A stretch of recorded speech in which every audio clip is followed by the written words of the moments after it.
SIT పై CPI Narayana hot comments. SIT ఏ రాష్ట్రంలో వేస్తే ఆ ముఖ్యమంత్రి ఏది చెబితే అదే ఫైనల్ రిపోర్ట్ చేస్తాయి. గతంలో అనేక ఘటనలపై సిట్ విచారణ చేశారు. వాటి వివరాలతో చెప్పడానికి సిద్ధం. తిరుమల లడ్డు ప్రసాదంపై వివాదంపై సుప్రీంకోర్టు సుమోటోగా తీసుకుని విచారణ చేయాలని కోరిన తొలి వ్యక్తిని తానే అన్నారు. ఇప్పటి వరకు ఎన్ని సిట్ విచారణ చేశారు, వాటిలో ఎన్ని ప్రతికూల అనుకూల ఫలితాల్లో చెప్పేందుకు తాను ఆధారాలతో సిద్ధంగా ఉన్నానన్నారు. సిట్ విచారణ వల్ల సమస్య పరిష్కారం కాదని సుమోటోగా తీసుకుని విచారణ సుప్రీంకోర్టు చేస్తేనే పరిష్కార మార్గం ఉంటుందని భావనను వ్యక్తం చేశారు.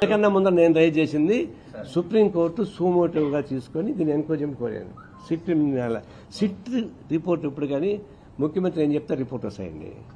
ఏ గవర్నమెంట్ అయినా కానీ సిట్ వేశారంటే గవర్నమెంట్ సీఎం ఏం చెప్తే రాస్తారు పాపం వాళ్ళు. అదే పెద్ద సుమోటోగా సుప్రీంకోర్టే ఈ ఇష్యూని తీసుకోవాలి. ఎందుకు తీసుకోవాలంటే ఇది ప్రపంచవ్యాప్తంగా వ్యాప్తి చెందినటువంటి సమస్య. ఇది భక్తులు ప్రపంచవ్యాప్తంగా ఉన్నారు. ఏ గవర్నమెంట్లో కానీ సిట్ వేసింది ఇప్పుడు పరిష్కారం చెప్పండి. ఏ గవర్నమెంట్ అయినా సరే వర్ష పెట్టడానికి చెప్పడానికి కావాలంటే సిట్ అంటే అర్థం ఏంటి? రిపోర్ట్స్ ముఖ్యమంత్రికి ఇస్తారు, ముఖ్యమంత్రి దాన్ని లోపల పెడతాడు, ఆయన రిపోర్ట్ రాసి పెడతాడు, రీరైటింగ్ ది జడ్జిమెంట్ అంతే.